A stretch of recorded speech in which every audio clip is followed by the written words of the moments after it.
This episode is brought to you by CoolStuffInc.com, the #1 seller of games and gaming accessories. And GatheringMagic.com, the #1 resource for Magic the Gathering news and articles. My name's Colin, I'm a professional ninja, and this is my Wort the Raidmother deck.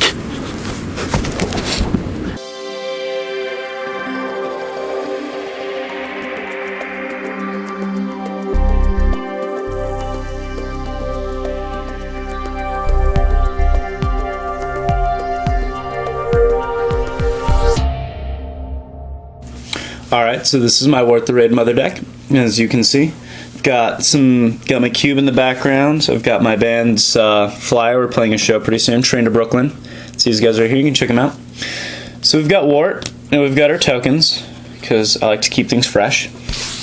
And starting at the land base, I run a gratuitous amount of basics. Lands in general, really. I've 28 basics. I've got 14 forests and 14 mountains.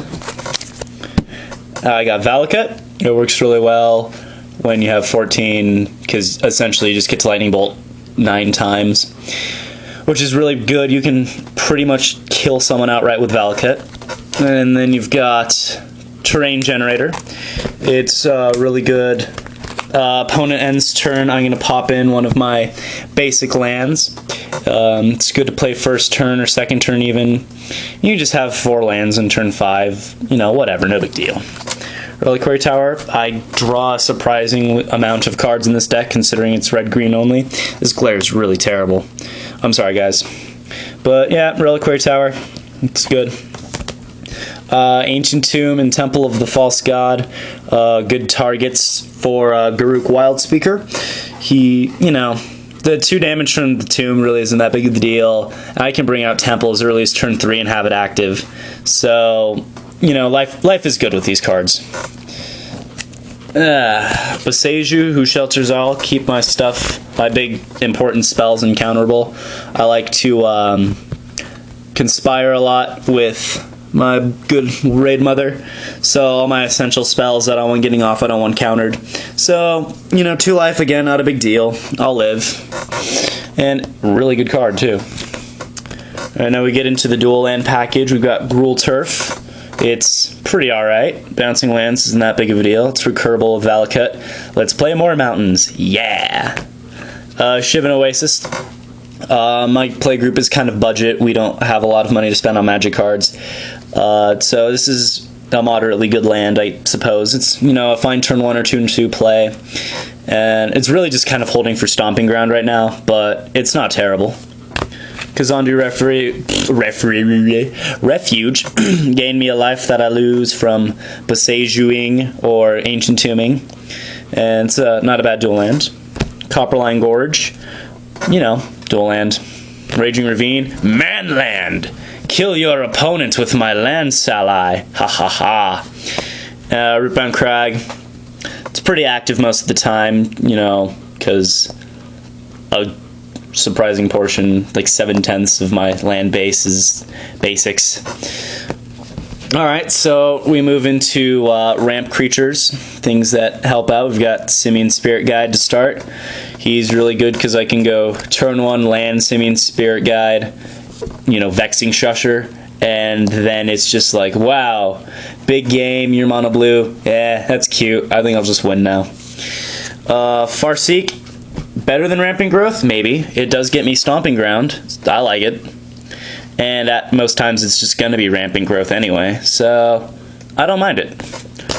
Reap and Sow might be a really weird one, but Conspiring an Entwined version is just ridiculous because I just killed your, you know, your Urborg and your Cabal coffers, and I'm going to go fetch up my Valakut and my Ancient Tomb or whatever. And it's pretty alright. I like it. Gilded Lotus, go get me some mana because mana is good. Explosive Vegetation targets all but 12 of my lands, and this is really fun to conspire too. And this combos really well with Charmbreaker Devils. I can just go search up all my lands.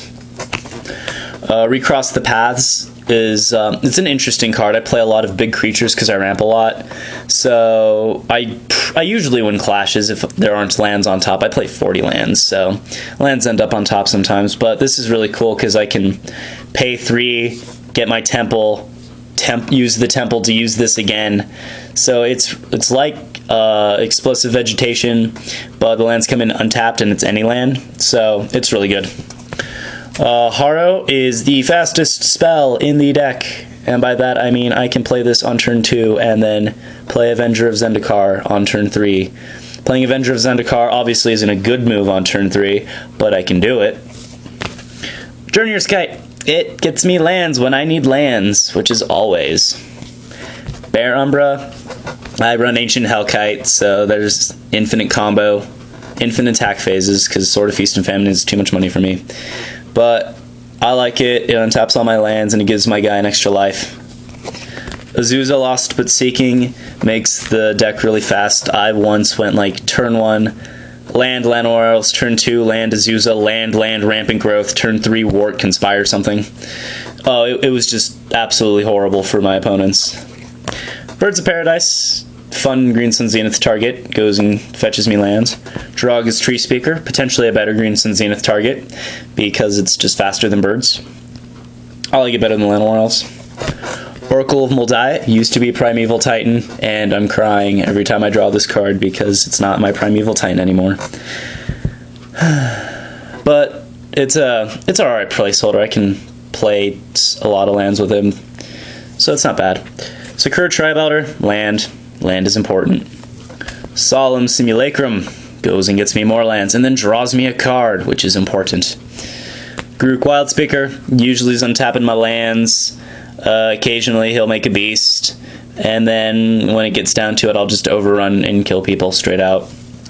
Somberwald Sage. Yeah, this card is amazing because it's a creature. A lot of big creatures. Get my dudes out, bash face and win. And then I play Vorinclex. I know, I'm a douchebag, sue me. But he doubles my mana and he keeps everyone else's mana tapped down. He usually doesn't stand the board for very long, but long enough for him to win me the game or get me significantly ahead of people, so that's important. And then I play Rosheen Meanderer because I play a good handful of X spells, and conspiring X spells is really funny because, okay, I'll pay 12 into my X spell, and then I'll copy it, and now it's 24, and you're crying.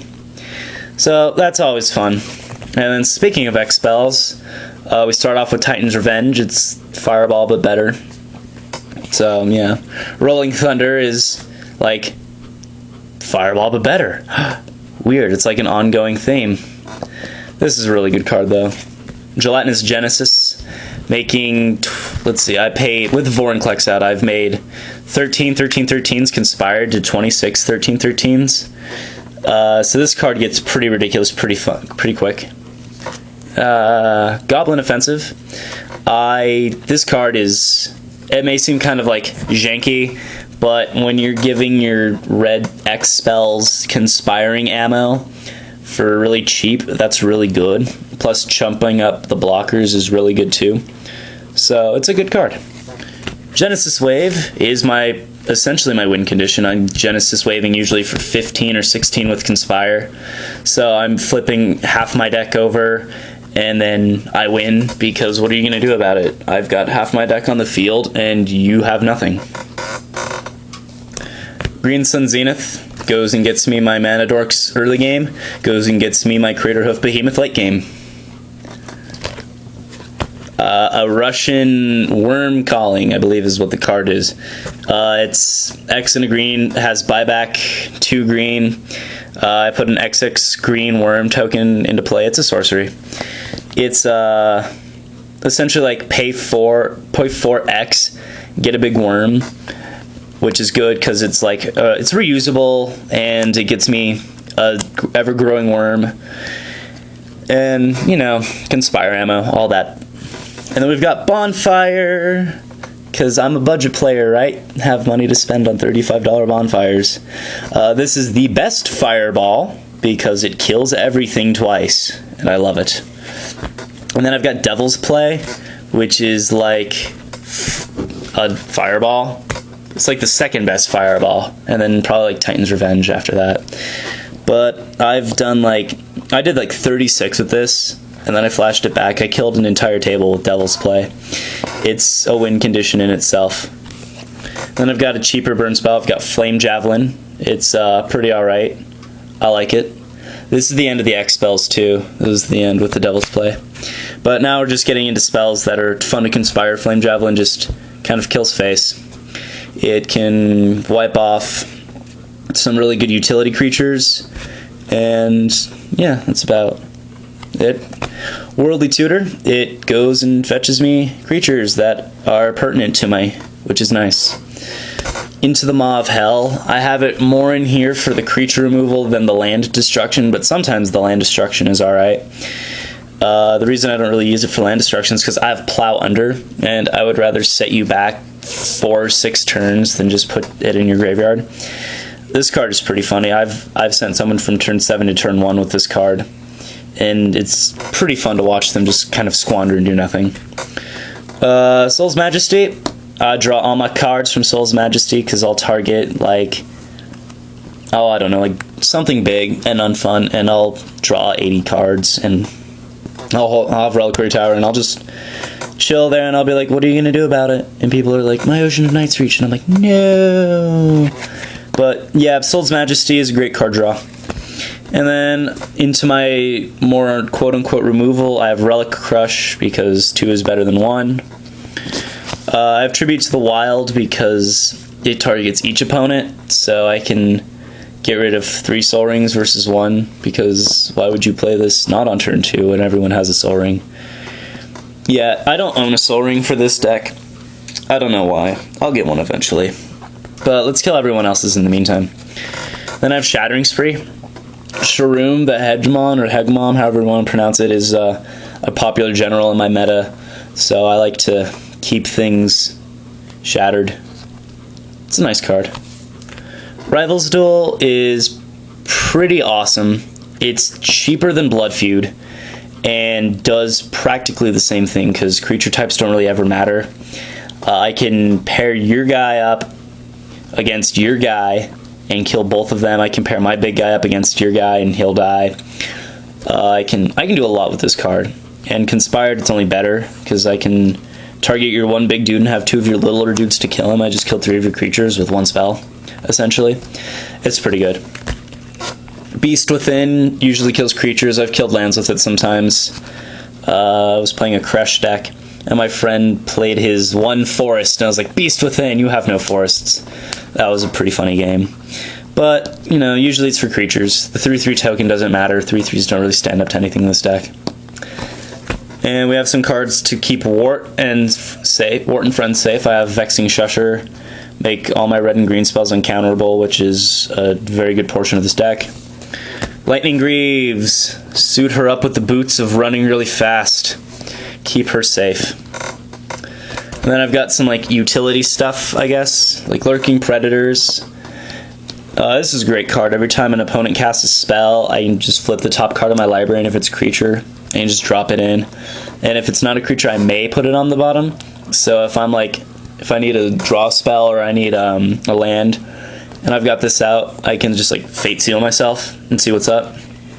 So I like this card. It thins out the deck pretty quick if it stays on. Usually it's a huge target. No one wants to see this card on the board. But I'd rather have them dedicate like an enchantment removal spell on this than something a little more pertinent. Dragon Master Outcast, I get to 6 lands pretty quick. 5/5 dragons they're coming. They're coming for your face.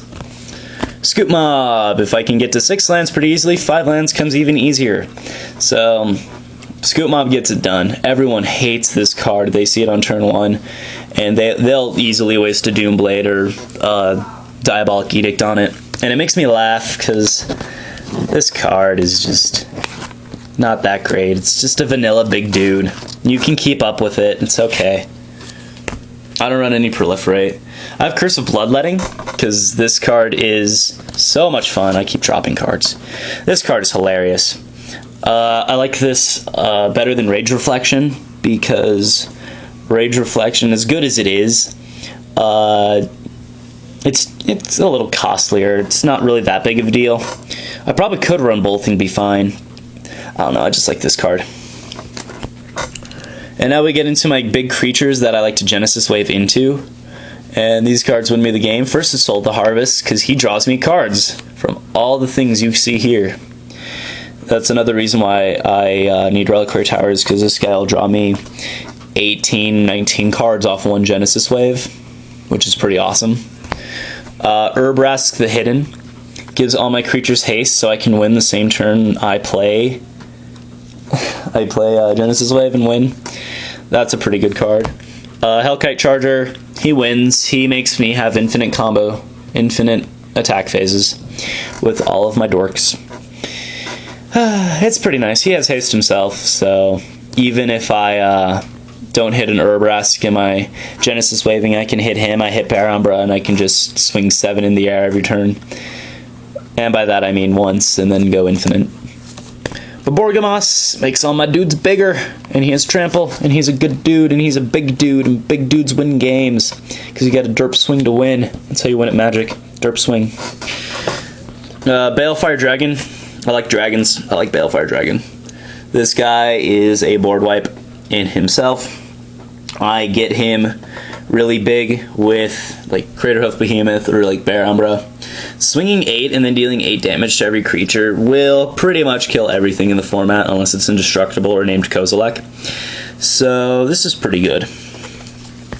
My Ocean of Life's Web, not the best target to maybe cast or to Genesis Wave into, but if I can drop this guy in from my hand, him plus Soul of the Harvest gets pretty hilarious, because if I've got 6 creatures, Soul out, and this guy out, I can thin my deck out pretty easily.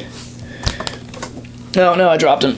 Craterhoof Behemoth, the big daddy mother shiny that is shiny and wins games, and I can swing for like 3,000 damage in one combat because Craterhoof Behemoth gives all my dudes plus 80,000 plus 80,000. Because math is stupid.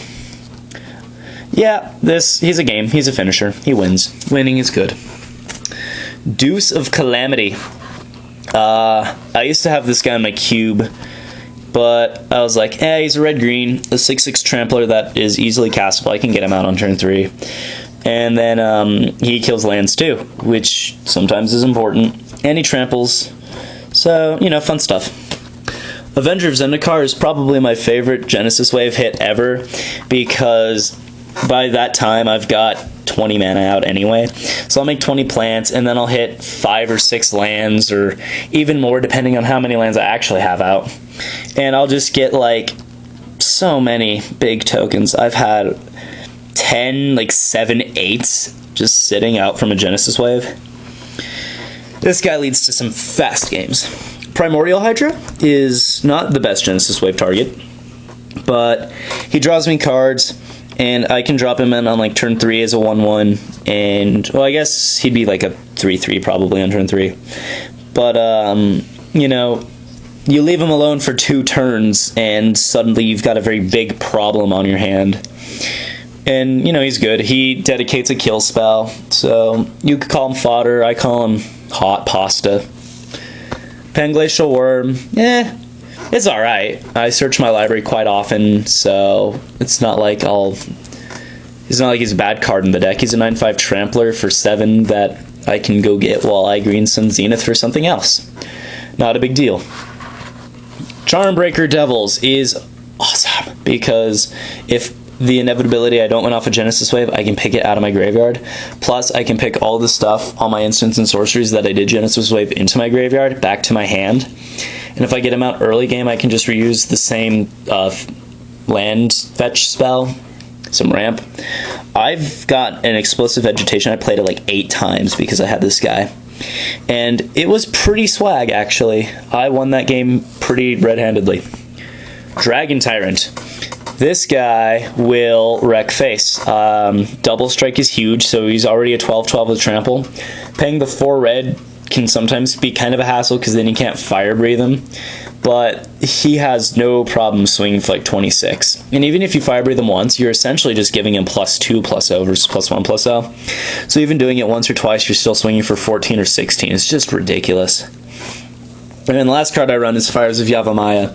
This is the backup if Urabrask gets dealt with somehow. So I can hit into this versus Urabrask, or I can hit into both even. And either way, my dudes have haste. Your face will be under my foot. You know, it's just a fun deck.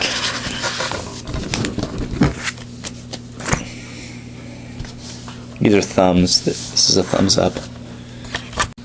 Thank you for watching CMDR decks. Please subscribe and favorite.